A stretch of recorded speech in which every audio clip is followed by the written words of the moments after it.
Thanks for joining the HomeMatters podcast with Eric and Gina Boggs, where they lead authentic, raw discussions about marriage, family life, kids, intimacy, and sex from a biblical perspective.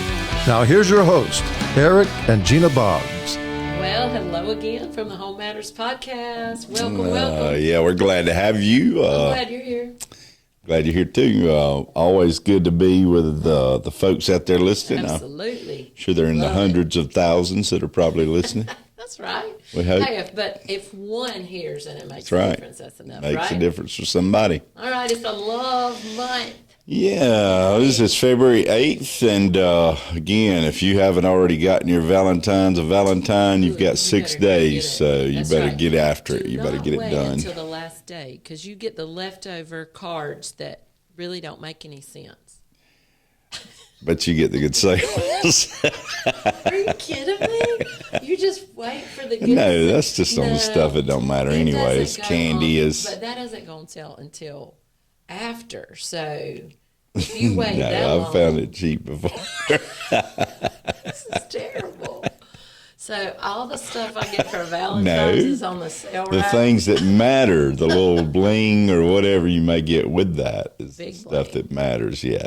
Absolutely That's the stuff that matters, right? You don't care about the candy. No, bring me the bling. That's Or the flowers. You're not a big flower girl, I but love flowers, but you know they die. they do. So And they can really die quick when you've got them in your possession. no, he didn't.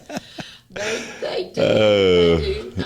I do But better with this will be our some last flowers. time to talk to you, our last podcast before Valentine's. Before Valentine's Day. So, Again, we're in the February month of the month of love, right? Love is patient, And, love is kind shirt. Yeah. Is that what that says? Yeah.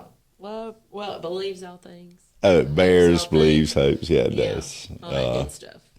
Yeah, and we can talk about that maybe. right. But right. I think a good subject for today, and we've talked about this already a little bit, but the romance of love. We talked about love last time. That's right. And, Our last again, podcast, that was podcast 31. We Yeah, talked it would have been about, the first. love.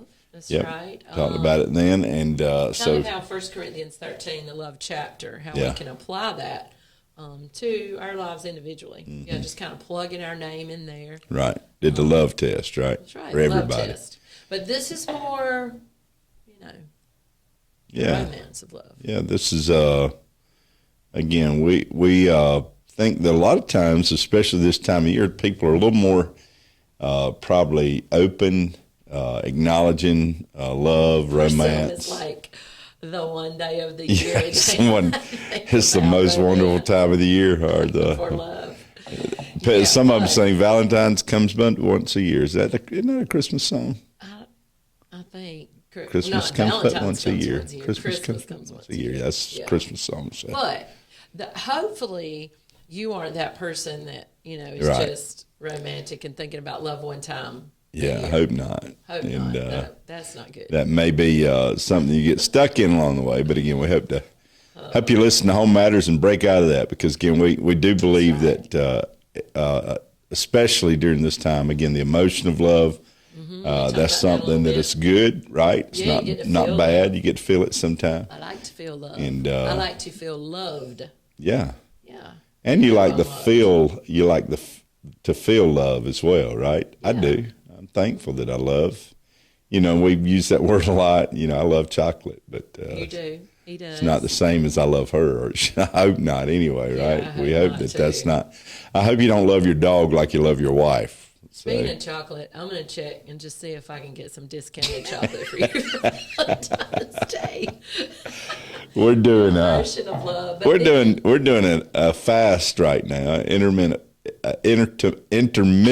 You can't even fast. say it. Yeah. You're so hungry you can't talk. Is that it? No, I'm not hungry right now. I'm not in my fast period. So.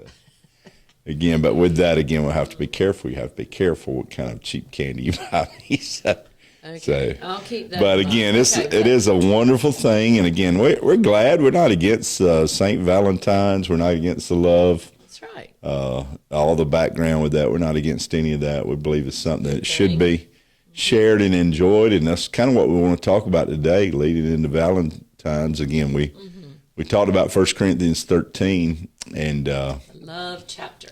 Hopefully a lot of that fits into your life. But really, when we talk about love, when it comes to couples and romance and marriage, it kind of takes on a different dimension. It's words. True. Well, when you think about romance, how does that fit into this whole marriage relationship? And, biblically, spiritually, is there a way that it fits? Yeah, it does fit. And over we find that, again, God, what he set up from the start is that marriage is a good thing. And, that's right. And again, we need to sit in that light. I always go back to the wedding ceremony, where God was there in creation. He's the one that established this thing. And he did. Jesus kind of honored marriage. We see his first miracle at a wedding. At a wedding. And, we know what the other scripture says about marriage, it being honorable. And we just try to encourage couples. And we encourage you, if you're listening out there, even as we lead the church here at Beach Springs, we encourage couples to stay in love, to remain in love. And you can. Can I say that right there? Yeah. I think a lot of times couples just assume that, that love and feeling is going to go away. Yeah. And I'm not saying that every day you're going to feel love. That's the key. We do have the emotion of love, but even when the emotion of love maybe is not what we think it should be a certain day, you can still enjoy the beauty of that love and know that God has so much for us. And when you talk about romance, again, we've kind of let the world kind of coin the thing or kind of capture the thought of it and think that everybody, but we know that the Word of God, that the Bible teaches us that romance is very clear, that is encouraged, that is really in some ways is instruction for us in our marriage relationship as husband and wife. Right. We use different. I know in the love chapter, 1 Corinthians 13, the word there for love is wow, it just left me. Agape. And again, the word that's used there is a little different than the kind of love that we're talking about today. And there are different kinds of loves. There's the 4 kinds of love: the agape, the storge, the philia, and eros. And those terms, eros, not really used in the Bible, but again, part of that was because of the negative light even then that was attached to that word when it comes to eros and the erotic. And again, they were afraid of that word then, and still today it has some major implications with it. And but again, we do believe that the kind of love that God created for marriage is very clear. And we see that in the Song of Solomon. You'll hear us mention that along the way. Love book. It is a love romance, and again, it's a relationship between a husband and his wife. It's that whole romantic, intimate piece. Really, so many times, I think, we've been guilty in the church of kind of leaving that piece out. Maybe we didn't want to talk about it, or maybe didn't. Again, I think the same is true today that was then. That we look at romance and intimacy and sexuality, and we look at all of that, and it's like it's like the world owns all of that. It's like it belongs, but actually God's the creator of it. He instituted this thing. So when we talk about intimacy and romance and sex, we always want to do that in the light of the Word and what it says there. And from the Creator Himself. Yeah, and the Song of Solomon again is so graphic in the actual relationship. It's restricted in some romantic, intimate stuff going on there. Yeah, right? And it's actually the reading of that is restricted in some circles religiously because of the graphic nature of what is taking place there. But we're just saying that, man, you need to find that kind of passion, that kind of romance. Not just on Valentine's Day. Yeah, and that kind of intimacy. That's right. In your relationship as a husband and wife. And live there. We don't have to lose that. I think couples absolutely go into the relationship with that, right? Oh, you better. If they didn't, they probably never got to the I do's, right? Yeah, they shouldn't have gotten married if they didn't. Yeah. But we shouldn't just assume that goes away or that becomes any less alive. Well, in a during the relationship. courtship or the dating stage of a relationship, couples they really pour a lot. They invest so much into that relationship. They invest That's so key, much, right, the investment. into the romantic, intimate part of their relationship. And then all of a sudden, after the I do's, all of that just kind of vanishes away, or we stop investing. And a lot of you listening, you know exactly what we're talking about. You worked at this thing. You worked at romancing your wife until you got a ring on it, and then after that, you just kind of let that kind of just something that you think just kind of is just going to happen, and we're not near intentional enough about our bride, or even your brides, your husband. Right, about your husband. When we look at that, so that's what we're encouraging as we're going into Valentine's. We just want to encourage you to rediscover the romance of your love relationship. And as a couple, married couples, we need to make sure that as married couples that we are encouraging couples who love each other, who love God, that we encourage them to get after each other. That's right. And to pursue each other and find passion again, because that's the way God intended for it to be. Let me read some kind of romantic passages out of Song of Solomon. You go right ahead. Romance me. So, Song of Solomon, chapter 1. Right in the beginning, verse 2. Listen, the Shulamite, that's what she's saying. Let him kiss me with the kisses of his mouth, for your love is better than wine. There's an invitation there. I think an invitation is always a part of that romantic piece. That we open our lives, give that invitation for romance. Yeah, Don't shut the door on that. think that with that, again, if there's initiative, and we hear this a lot with men especially, she just never takes the initiative. But again, she has taken, the little Shulamite girl has taken some initiative and said, come over here and kiss me. Yeah, and again, there's initiative that's been taken. And that's not always the case, And sometimes I think that that's unfair because, again, it might have to do with your desires, your drive. All of that may have to do with it. But I don't think it's just that that always one person has to take the initiative. And here's what we believe. We believe that if both of you are working at this thing, and you're working at your romantic relationship, I don't believe it has to be something that you keep up with all the time, as far as who's keeping score. Is that what you mean? Yeah, keeping score, whatever you want to call it. Score, right? So, but that initiative that is something that it is a lifestyle.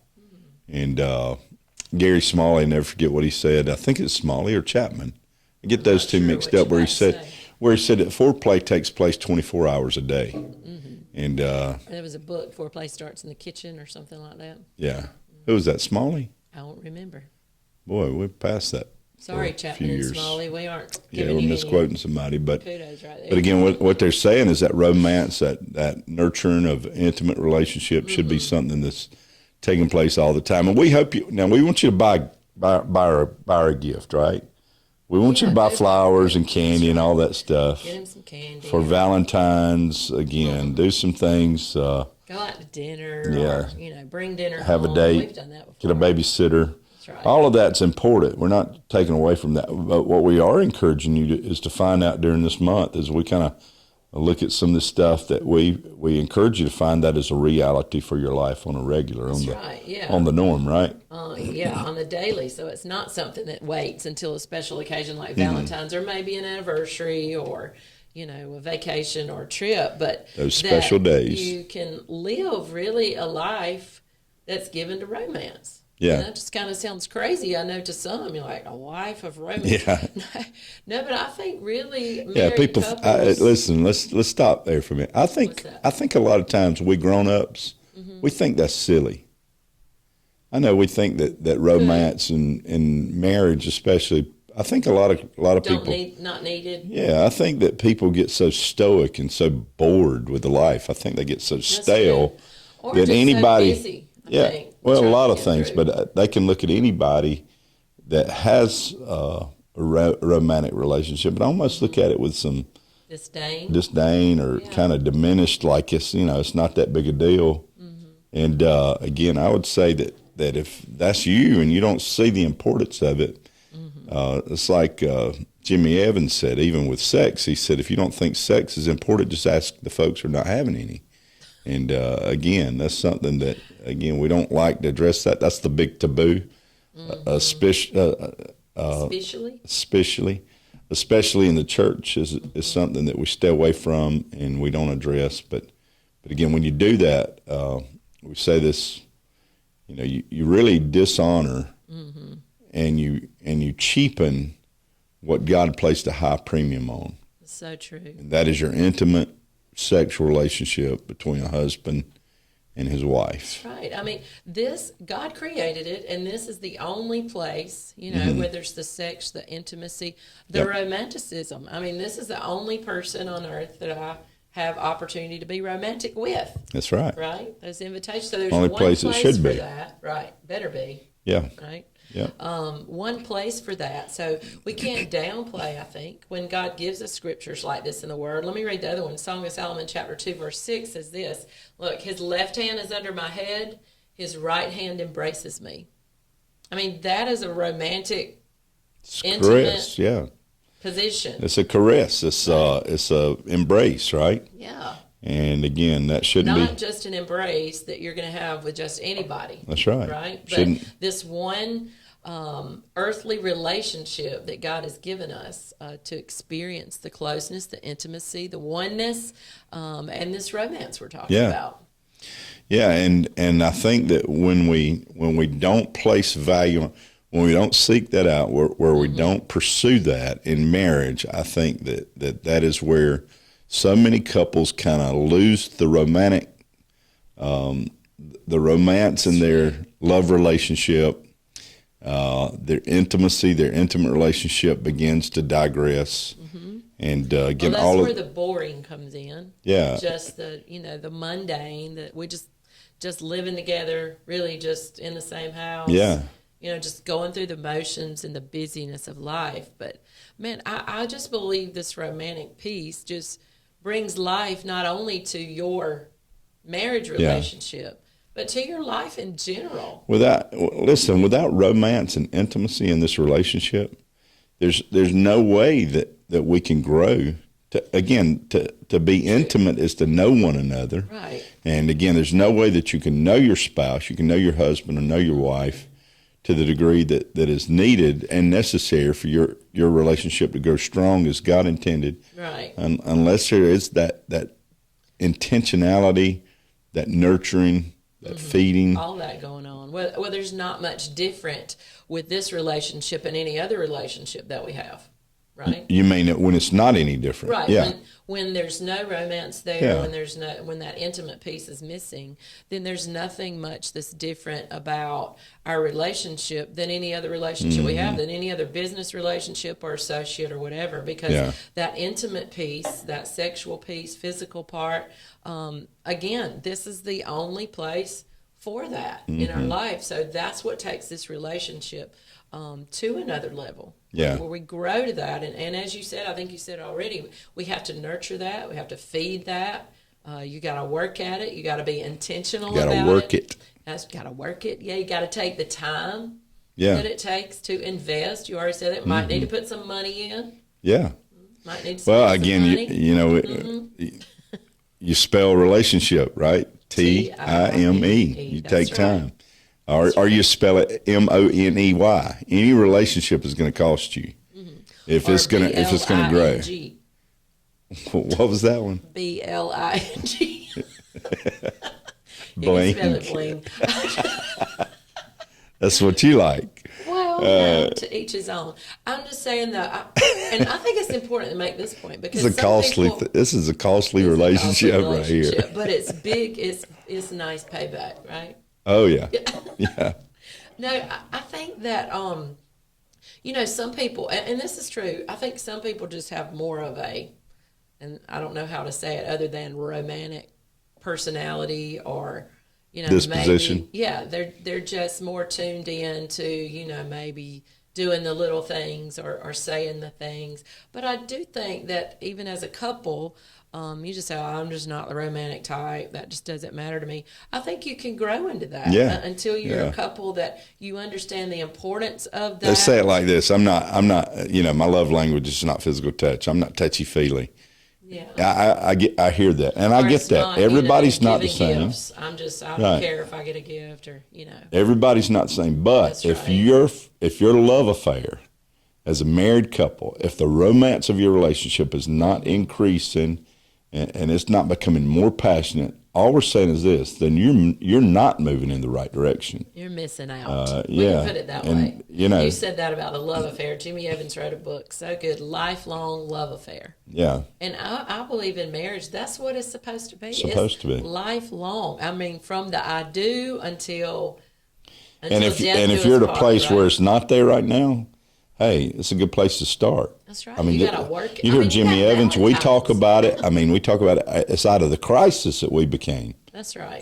Became a part of this love affair that we have. So again, if you're not there, you get there. And again, we better stop on this one. Yep. And well, can we come back next? Anyway. Let's come back. Right. And, okay. We'll do the next. This is podcast be February. 32. So this will be February 15th that we'll come back. We will. The day after Valentine's. Yep. The day after Valentine's, to see if you've been romantic, right? Yep. All right. Hey, happy Valentine's. Hope you're in love. We'll see you next time. God bless you.